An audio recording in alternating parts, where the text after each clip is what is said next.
Hi guys, welcome to my channel where we talk about everything from tech to films and all the fun stuff in between.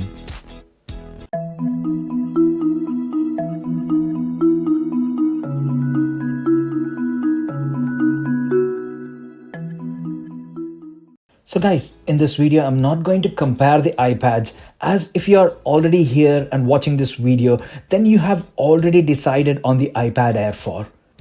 What I'm going to talk about in this video is which color to choose, what storage option will be ideal, and whether you need that cellular connectivity or not. I usually consider these discussion points when buying an iPad, and if you're a first-time buyer, then I'm hoping that this will be helpful. Especially the storage options, as it gets a bit tricky when deciding about the right storage to go for. So before proceeding, please do show your support by subscribing to this channel, and I will continue making fun and informative content for you guys. Let's get on with the video. First up is colors. If you have followed the iPad Air keynote, then you're sure aware of the newer and refreshing color palette added to the iPad Air 4.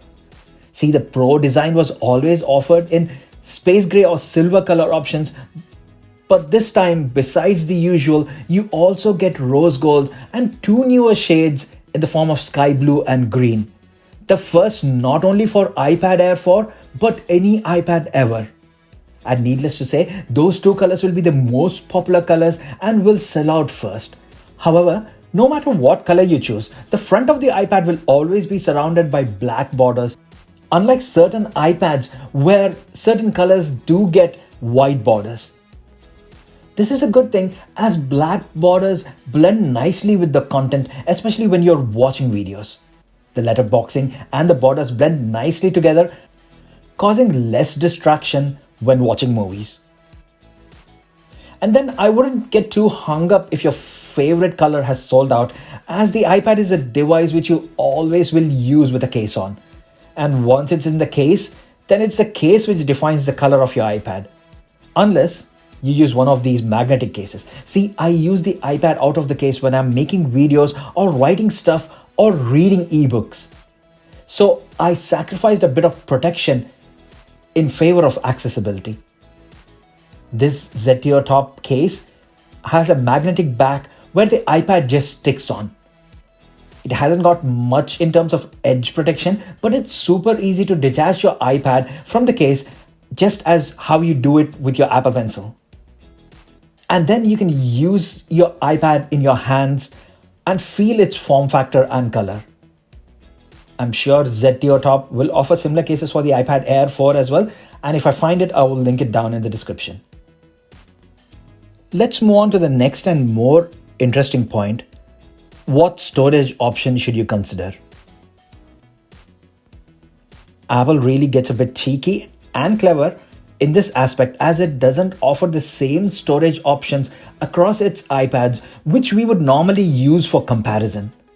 In this instance, the iPad Air 4 and the iPad Pro 2020, with which the iPad Air shares its DNA with. See, the iPad Air is offered in 64GB and 256GB storage, where the iPad Pro comes with a base storage of 128GB. And then it gradually increases to 256, 512 and a whopping 1TB storage options. So you see, we cannot compare like for like base storage options between these two devices. And going for the higher 256 storage option on the iPad Air 4 will rack up the cost to £730, bringing it super close to the iPad Pro. And despite the A12Z chip sounding last gen, the iPad Pro is still going to be the most powerful tablet, even when compared to the A14 in the new iPad Air. I will do a comparison video for sure as soon as I have the new device in my hands. But in a nutshell, with the X and Z variation of Apple processors, Apple usually tries to add desktop class performance in it. So you get more performance and insane graphical capabilities when compared to their standard ARM device processors. And then with the Pro, you also get the insane 120Hz screen, which if you follow any tech YouTuber, they all unanimously vote this as the best feature of the iPad. So ideally, I would not recommend spending upwards of £700 on the Air. So it's better to stick with the base 64GB option. Someone in my comments suggested about showing memory management and how much memory is actually needed on the iPads. Brilliant idea. So I'm going to show you exactly that with my two iPads which I have here. Both have contrasting usage scenarios and hope this helps. And I would like to thank that viewer for suggesting me this. Let's take my iPad Air 3 first. My wife uses this as her main iPad. There is even a video on my channel where I followed throughout the day showing how she uses it. I will link it if you wish to check that out. So basically my wife uses this iPad for work and leisure purposes. But for storage, she mostly uses Google Drive and Dropbox, so it is not a huge concern. This iPad Air 3 is the base 64GB model, so you can use this as reference. She also doesn't use her iPad for storing photos or music. We dedicate our iPhones for that purpose and they are chock-a-blocked with songs and pictures. And then the main usage of our iPad Air is watching movies and TV shows. With streaming services offering everything we need without having to download and store movies, again this helps by having lower memory options on the iPad. And if you look at the memory management, the system takes about 6 to 7 GB storage, which is brilliant considering how amazing iPadOS has gotten. Don't be alarmed by the other storage. It is just a temporary cache and it also includes the storage capacity of the apps in it as well. Then if you see, games take up the next highest storage space. I still have Fortnite here, which is over 10 GB. But other games aren't too bad. Like Asphalt 9 is about 2 GB. PUBG Mobile is not here, but it usually takes about 3 GB. So you can estimate how many games you can download and keep based on this. For students, documents and ebooks shouldn't take that much space. If you see, the complete Steve Jobs biography book only takes about 7 MB storage space. And then another contrasting view here is my iPad Pro, which comes with a very decent 128 GB storage space. I use my iPad Pro a bit more for my YouTube videos. So if you see my LumaFusion app, it takes over 30 GB of storage space. I usually keep around last 4 video projects of mine and delete the rest. I have few more productivity apps such as Keynote, Pages, Lightroom, so you can see how much memory it uses. I have the cloud sync turned on for photos, so it doesn't account for much. And then I have the habit of purchasing movies from iTunes Store. I buy those which I absolutely love and watch them over and over. But now with fast speed internet access everywhere, whenever I want to watch these movies, I stream them instead of downloading and keeping them on the device. Because if I start to do that, then the storage will soon rack up. I mean, look at this. Interstellar movie 4K edition is over 7 GB and the HD Passengers movie is about 2.5 GB. So if you have the habit of buying and storing movies, then they all will soon add up and eat up your storage space. So hopefully this gives you a better idea on how much storage will be ideal and how to manage your storage even when you get those base models. Honestly, 128 GB is the perfect storage option as you can be a bit more carefree with that.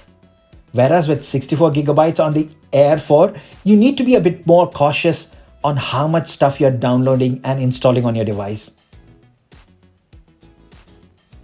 Next up is connectivity options. See, in my decades-long usage of iPads, I never even once felt the need for cellular connectivity. Most places that I use my iPad had Wi-Fi, and then those odd countable moments where I needed internet connection on my iPad, I easily used the personal hotspot feature on my iPhone and gained internet access onto my iPad via that.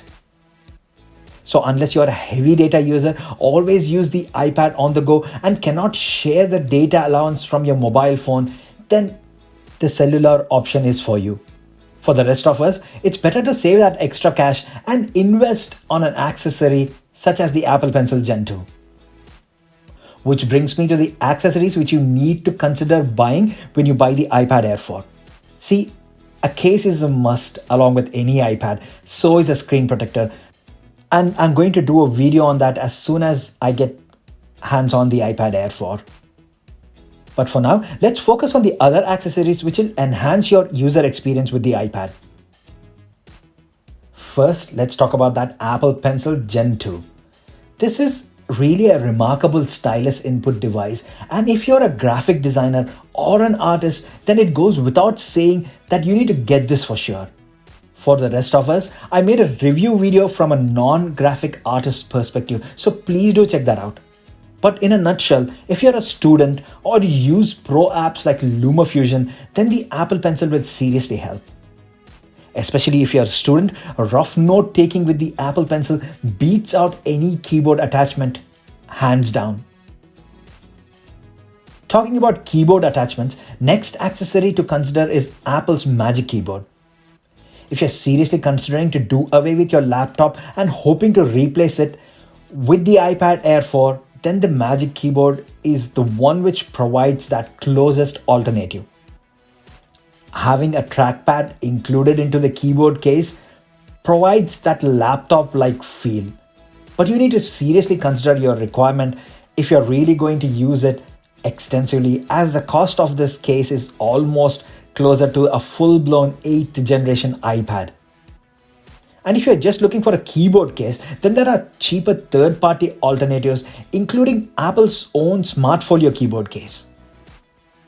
And the final thing to consider when you're buying the iPad Air 4 are AirPods. See, this time around, the 3.5mm headphone jack gets the boot, so you either have to buy this USB-C to 3.5mm headphone adapter which Apple sells for 10 quid, or buy wireless headphones. And the best ones which come to my mind, which I can easily recommend, are the AirPods. Honestly, once you get hooked onto these, you'll probably never switch to any other headphones. What's remarkable about these is the ease with which they connect, the in-ear comfort which they provide, the speed with which they charge, and the sound isn't bad either. I absolutely love them and use them daily. With the recent software update, you even get easier pairing and switching between your Apple devices, making this super useful. And if you can spare a little more cash, then you can go for the AirPods Pro. I haven't personally used them, but my friends swear by them, saying they have the best sound isolating feature ever. And with the recent 3D cinematic sound update, they even got better.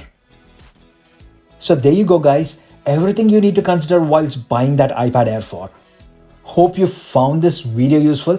If yes, then please do drop a like below and please subscribe to my channel so I will continue making such videos for you. There are also a lot of useful videos coming your way, including the best value cases for your new device. So all the more reason for you to subscribe, guys. That's all for now. Thanks a lot for staying with me until the end. I will see you in my next video. Bye for now.